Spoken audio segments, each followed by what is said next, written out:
Hola, ¿cómo estás? Quiero brindarte un gran y cariñoso saludo en el nombre de nuestro Señor Jesucristo. Hace tiempo que no hemos hecho una serie extensa, una serie que aborde una temática más compleja.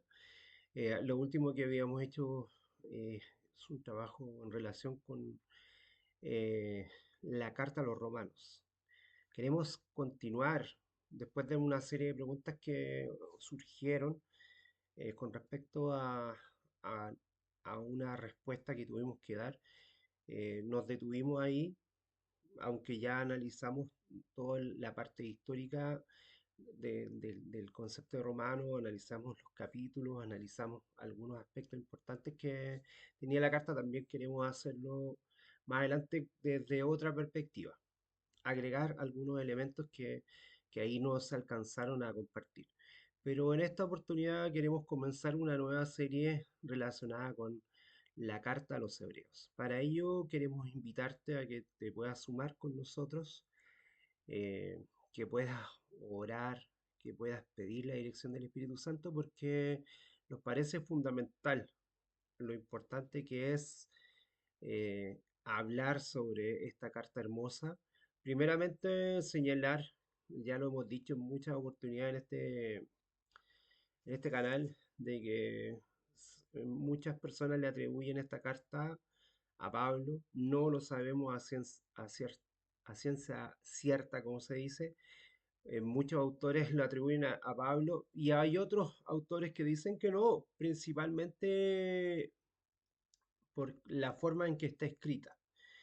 Podría haber sido escrita por Priscila, al igual que supuestamente fue escrita la carta de Romanos, porque ya Pablo estaba mayor, tenía ciertas dificultades para ver, habían algunos aspectos que no se podían eh, señalar. Vamos a ir haciendo varios ejes temáticos acerca de esta carta, ¿ya? Queremos iniciar con una pregunta y luego vamos a dar un versículo de iniciación para que podamos orar.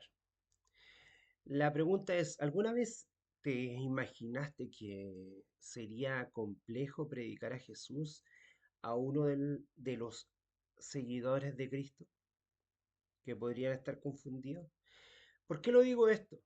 Tenemos muchos escritos bíblicos y resúmenes de algunos mensajes donde se brinda la oportunidad, y lo que hace Pablo en este caso con sus mensajes son cartas dirigidas a personas que ya creen en Jesús.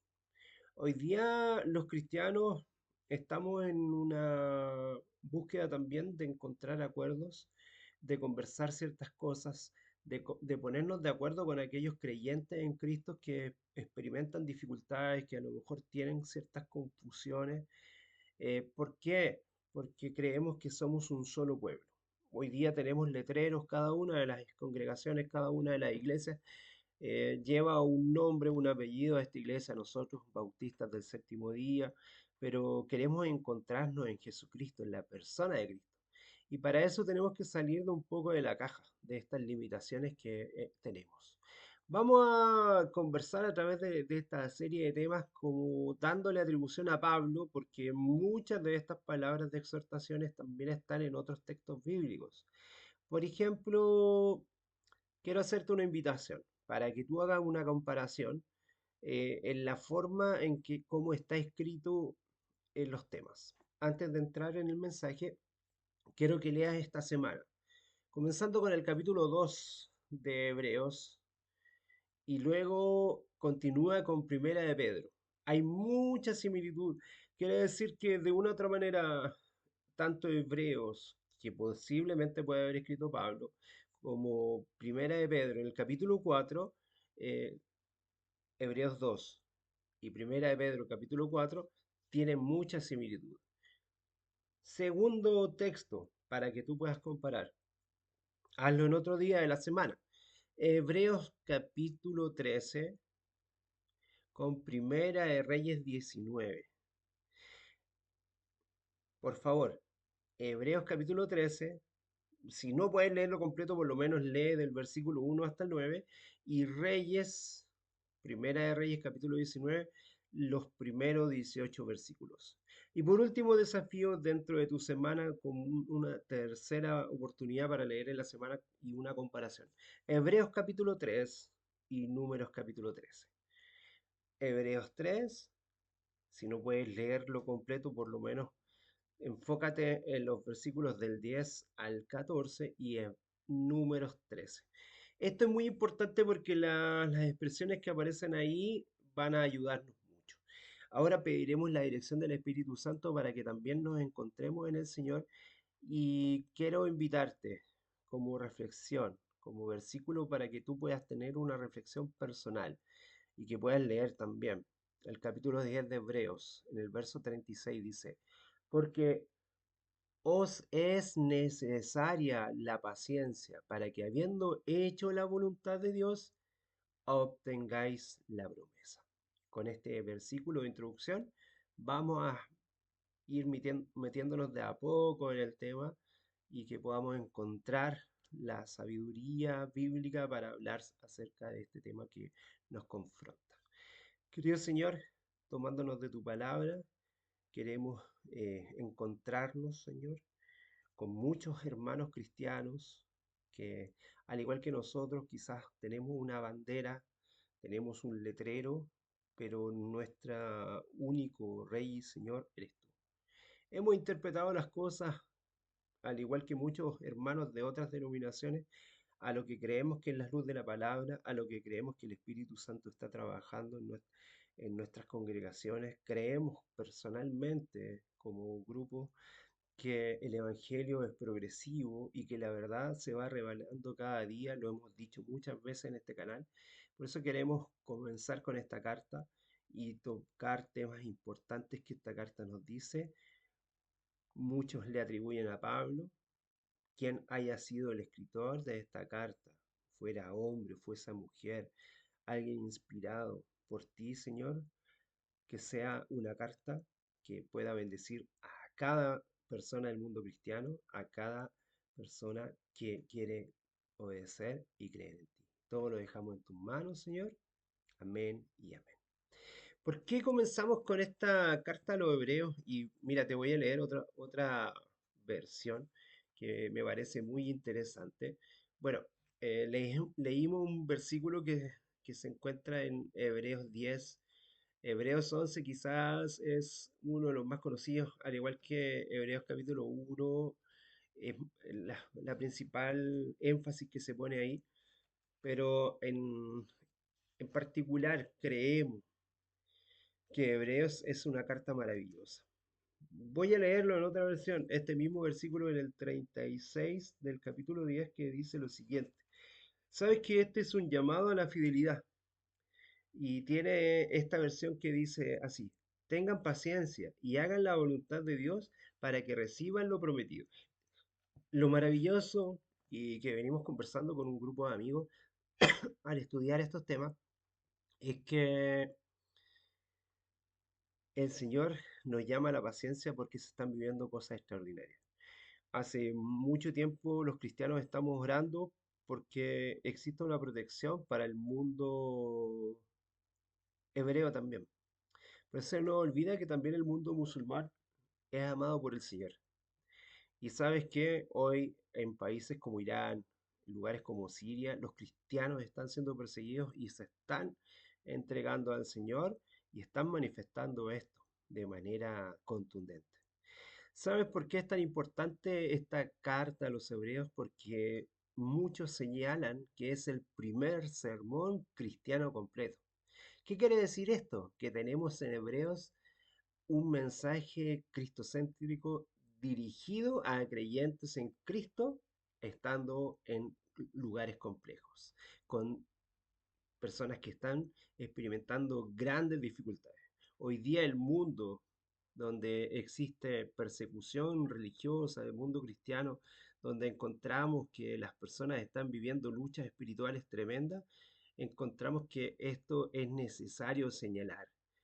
Yo de verdad que no puedo dejar de mencionar esto porque hay un comienzo importante de lo que tenemos que señalar aquí. Muchos creyentes en Cristo que experimentaron estas dificultades, algunos fueron públicamente avergonzados. Y es lo que está pasando hoy día en países como Irán, en países como Siria, en lugares como en Etiopía, en lugares como Nigeria. Me gustaría volver dentro del mismo capítulo 10.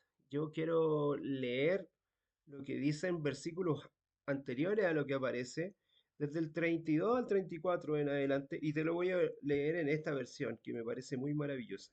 ¿Recuerdan aquellos días cuando acababan de conocer la verdad? Esto es un ánimo para cada uno de los que somos cristianos. Enfrentaron muchos sufrimientos, pero siguieron firmes. En una ocasión sufrieron insultos y persecución y en otras a los que ayudaron a los que estaban sufriendo lo mismo. Se condolieron de los encarcelados y soportaron con alegría cuando cuando se les quitaron las propiedades. Siguieron felices porque sabían que poseían algo mucho mejor, algo que dura para siempre. Hoy día estos amigos cristianos que viven en otros lugares de la tierra, donde quizás prima otra religión, como el Islam, donde están los musulmanes ahí gobernando, quizás están viviendo esto. Tú y yo quizás estamos tranquilos, quizás no vivimos esta situación de sufrimiento y es por eso que no encontramos sentido lo que a lo mejor nos parece acá. Se cree que Hebreos, como dijimos, que este mensaje cristiano completo y que está dirigido en Cristo para experimentar una transformación. Aquellos que estaban viviendo grandes dificultades, aquellos que públicamente estaban siendo perseguidos y atormentados, avergonzados, otros se enfrentaban problemas económicos, como leíamos en el versículo, ¿cierto? Otros estaban muy cansados de lo que significaba sentirse identificado con Cristo. Yo te pido que puedas leer Hebreos 3, versos 12 y 13. Lo vamos a retomar en algún momento porque vamos a hacer un estudio bien completo. Sin embargo, el escritor bíblico, con este sermón conmovedor, los desafía. ¿A quiénes? A estos cristianos a perseverar en la fe y a fijar los ojos puestos en Jesús, quien ahora estaba al lado del Padre, a la diestra del Padre, cumpliendo una función sumo sacerdotal. Y esto es maravilloso. ¿Sabes que hay algunos grupos cristianos que piensan que la obra sacerdotal de Cristo empezó en otro momento y en otra fecha, pero el libro de Hebreos es muy claro y muy revelador de lo que nos está diciendo? Para entender este sermón, porque lo vamos a entender como una carta, como un sermón completo, y aplicar el mensaje a nosotros mismos, necesitamos entender la historia de cómo las congregaciones cristianas comienzan a surgir, sobre todo esta carta que está dirigida a los hebreos, a las personas que viven en, en el tiempo de Cristo, aquellos que eran judíos, y cuál era la situación, por qué se escribe esta carta. Para ello vamos a leer en Hebreos dos versos que son el 3 y el 4 para dar un contexto, y vamos a seguir ratificando algunas cosas que también ahí aparecen. Lee en tu palabra, lee en tu escritura. Yo tengo esta interpretación llamada la palabra de Dios para todos, que me gusta porque tiene un lenguaje más cercano. Vamos a leer el versículo 3 y 4. Dice, entonces, ¿cómo escaparemos del castigo si despreciamos ahora la gran salvación que hemos recibido?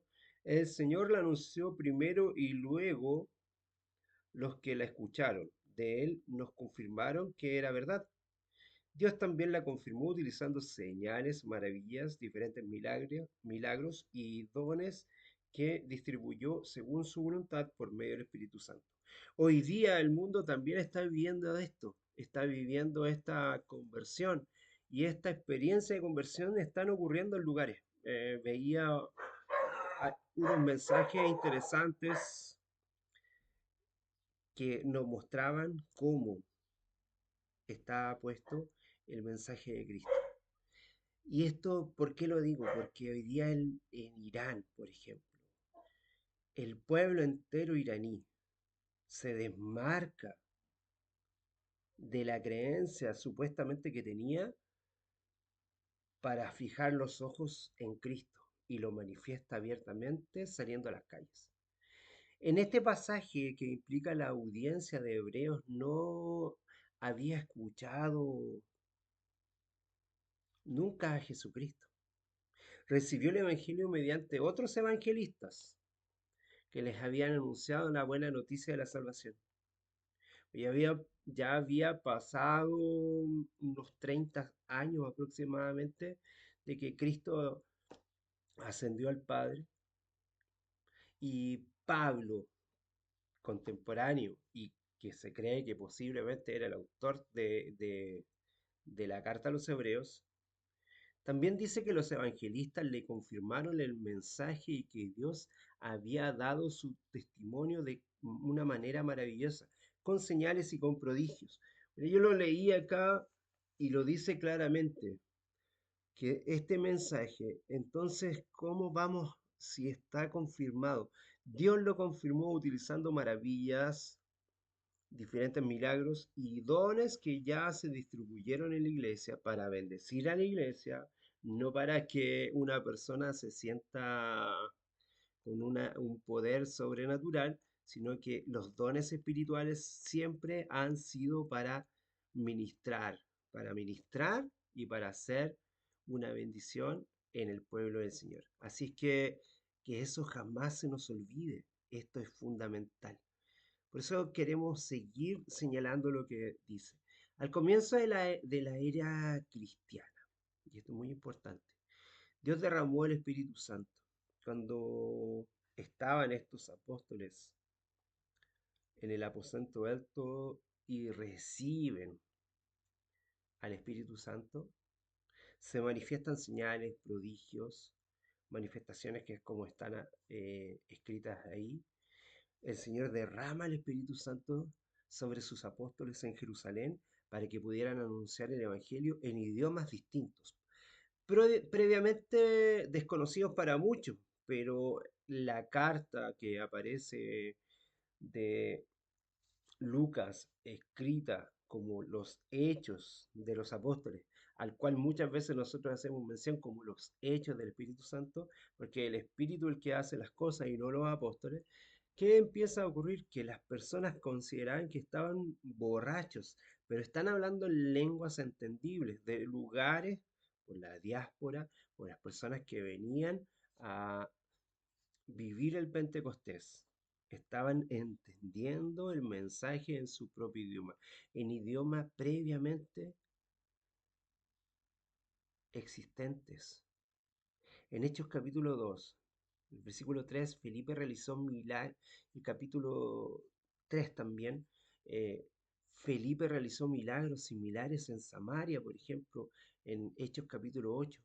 Pedro en Jope y en Cesarea manifestó sus dones espirituales. Eso aparece en Hechos capítulo 13.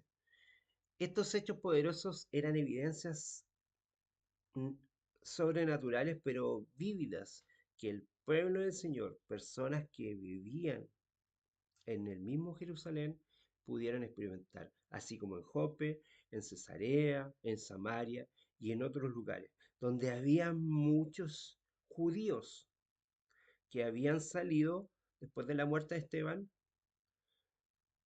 salieron y diseminaron el cristianismo por el temor a las represalias y empezaron a entregar la palabra. ¿Sabes qué? Cristianos anónimos que no conocemos el nombre fueron los primeros mensajeros. Antes que Pedro, antes que Pablo, antes que Bernabé, antes que Felipe, antes que antes que cualquiera de los apóstoles. Cuando se manifiesta el Pentecostés y estas personas que eran judíos provenientes de distintos otros lugares entienden en su propio idioma el- lo que Cristo había hecho por ellos, comienzan en estos mismos lugares a compartir de gracia, a compartir el mensaje de la salvación, que el reino de Dios ya estaba con nosotros, así como Cristo dedicó su tiempo a predicar sobre el reino, así también se predicó el mensaje. El Espíritu le dio a los primeros creyentes cristianos la convicción de que sus pecados habían sido perdonados, por tanto no tenían un juicio y como resultado sus oraciones eran audaces, eran confiadas y se experimentaba una dicha, un gozo, como aparece en el capítulo 2 de Hechos. El Espíritu también los liberó de la esclavitud del mal, ya eran libres del pecado, lo que fue una prueba contundente de la superioridad del poder de Dios por sobre las fuerzas del mal y reveló que el reino de Dios ya estaba presente en sus propias vidas. Quiero terminar con un versículo que se encuentra en el libro de Hechos. Como dijimos acá, nosotros le llamamos Hechos del Espíritu Santo, que se encuentra en el segundo capítulo de Hechos, en el segundo capítulo de Hechos, del verso 37 en adelante. Dice lo siguiente. Al escuchar esto, todos se conmovieron profundamente y les preguntaron a Pedro y a los otros apóstoles, hermanos, ¿qué debemos hacer? Pedro les dijo, cambien su manera de pensar. Esa es la verdadera metanoia. El verdadero arrepentimiento no es un cambio de tu conducta, es un cambio de tu mente y de la forma de pensar. Esta promesa es para ustedes, para sus hijos y para todos los que están lejos, es decir, para todos los que el Señor nuestro Dios quiera llamar. Pedro les advirtió de muchas maneras y les dijo con insistencia, sálvense de esta generación perversa. Entonces, los que hicieron caso a su mensaje fueron bautizados. Ese día se unieron un grupo de creyentes con más de 3.000 personas. ¿No es maravilloso lo que el Señor puede hacer con cada uno de nosotros? Que has invitado para que continuemos haciendo este ejercicio de hacer un repaso de Hebreos, mirando otros mensajes como por ejemplo lo que hoy día hablamos sobre Hechos. ¿Por qué? Porque dijimos que Hebreos es una carta de predicación, es un mensaje completo de predicación. Y esto nos lleva a la historia de la conversión, al mensaje revelador. Y esto es fundamental. Quiero dejarte un tema importante que quiero que lo analices antes de que comencemos un nuevo capítulo. ¿Qué es para ti la lucha espiritual? ¿Qué significa para ti la lucha espiritual? Vamos a tratar de tocarlo en el siguiente capítulo. Cuando los creyentes confesaron su fe en Jesucristo y se unieron a la iglesia, establecieron un límite de distinción con el resto de la sociedad. Lamentablemente, esto generó un conflicto que emitía un juicio negativo de parte de las comunidades con respecto a los valores que la comunidad ya tenía, porque cada comunidad tenía una forma de proceder. Cuando las personas conocieron a Cristo, muchas de sus tradiciones, muchas de sus costumbres cambiaron. ¿Qué es la lucha para ti? ¿O cuál es tu lucha con respecto a la forma cristiana de vivir? Quiero adelantarte ese tema para que lo pongas en discusión y lo conversemos en la próxima sesión. Que el Señor te bendiga y como decimos acá, gracia y paz.